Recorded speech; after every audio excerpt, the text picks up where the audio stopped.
When you think about the last 20 years of the Cricket World Cup, it's kind of had it all, hasn't it? We're talking about pure, crushing dominance, unbelievable fairy tale endings, and drama that'll just stop your heart. So let's get right into it. This is the incredible story of dynasties and destiny. Chills, right? Every single time you hear those words, you're right back in that moment. That one hit, it wasn't just 6 runs. It was the sound of a billion people erupting. It was history. And that's just one of so many moments that define this era. We're going to explore the whole story, what came before and what happened after. So here's the game plan. We're talking 6 tournaments, 3 major dynasties, and just countless moments you'll never forget. We're going to break down everything from 2003 to 2023, watching teams rise, fall, and reliving those plays that shaped an entire generation of the sport. All right, let's kick things off with an era that was all about one color, gold, the Australian gold. In the early 2000s, they weren't just the best team in the world. They were on a completely different planet. It felt like they were playing a whole other sport. Think about it. Winning one World Cup is the absolute pinnacle, the dream for any player. But winning 3 in a row? Yeah, that's not a dream anymore. That's a flat-out dynasty. And just look at this timeline of their reign.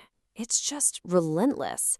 It actually started back in '99, and then they just steamrolled everyone in 2003, and again in 2007. They built this aura, this legacy of being invincible that lasted for the better part of the decade. And if you want a perfect snapshot of their power, just look at the 2003 final. India had this wave of hope behind them, and then Ricky Ponting happened. Their captain played one of the all-time great final innings. That unbeaten 140 just completely broke India's spirit. It was brutal, yeah, but from a purely cricketing perspective, it was a beautiful display of sheer power. So when they did it again in 2007, beating Sri Lanka, that was it. Legacy sealed. Their spot in the history books was permanent. And we're not just talking about cricket here. This team stands up as one of the greatest dynasties in the history of any sport. But you know how it is, nothing lasts forever. After that incredible Aussie reign, the whole game changed. The entire dynamic of the World Cup, it just flipped. A new pattern started to pop up. Suddenly, playing at home wasn't just a little boost. It was pretty much the key to winning the whole thing. And you just couldn't ignore it. Look at this. 2011, India wins in Mumbai. Fast forward 4 years, 2015, Australia gets the job done in Melbourne.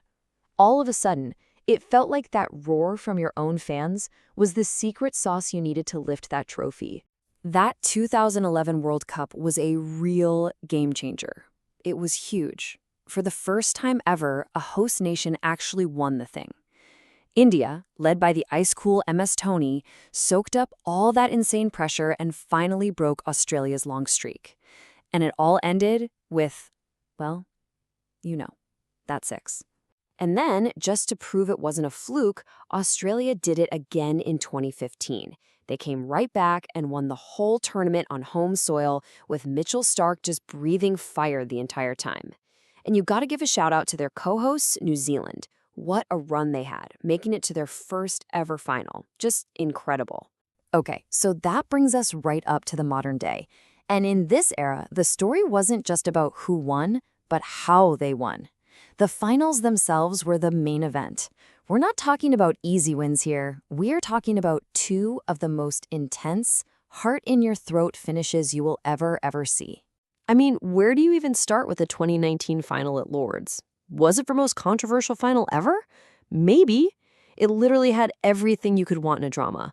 Unbelievable heroes, crushing heartbreak, and a bizarre rule that people are still arguing about today. So get this. The main match ends, it's a tie. So they go to a tiebreaker, a super over.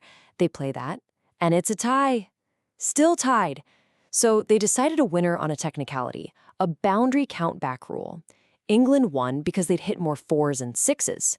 It was just, absolutely mind-bending. You couldn't write it. But look, controversy aside, you can't take anything away from the performance of Ben Stokes. What he did that day was superhuman. He basically willed his team across the finish line and delivered England their first ever men's ODI World Cup. An all-time heroic effort. So if 2019 was about controversy, 2023 was just about pure, unfiltered heartbreak. At least for the hosts. India looked perfect. I mean, they were a juggernaut. They rattled off 10 wins in a row, just destroying everyone. And then they stumbled in the one game that mattered most.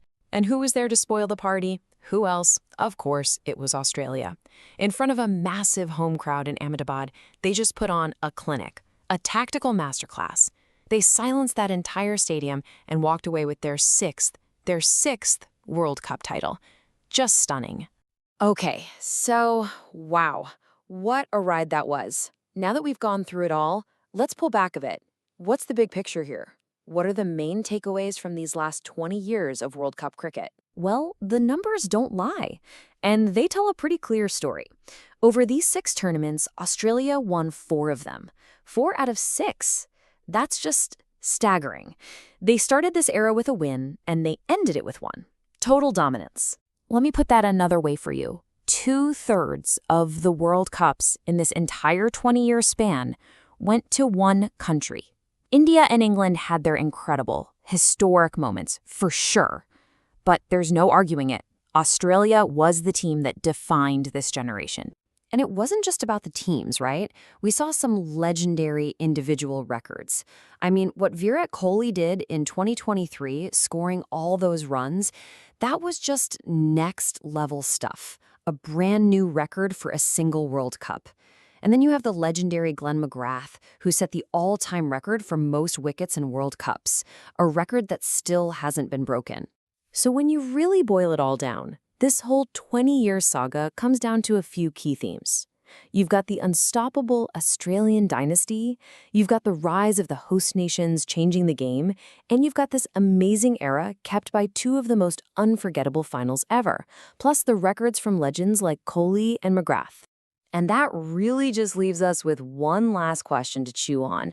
After all that, the dynasties, the drama, the destiny, what's the one moment that truly defined this era for you? Was it Ponting's masterclass, Dhoni's iconic 6, that crazy boundary count, or was it Australia once again silencing a crowd to win it all? What's the one moment that tells the whole story?